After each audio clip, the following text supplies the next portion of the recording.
Por parte da comunidade de Montes Veciñais e Mancomún se procedeu a outorgar novos contratos de arrendamiento das parcelas ocupadas e que son da súa propiedade, establecéndose por un período máximo de 11 anos susceptibles de prórroga, porque os 11 anos é o máximo permitido actualmente pola legislación vixente.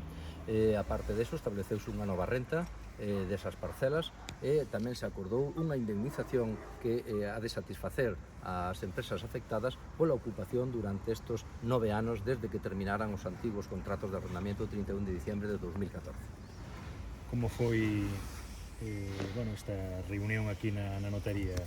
Si foi, porque, durou máis do previsto, non parece? Sí, porque había que redactar, darlle forma a todos esos acordos, aunque había un traballo avanzado por parte da notaría, foi necesario corregir, establecer os términos definitivos do acordo en cuanto á redacción final.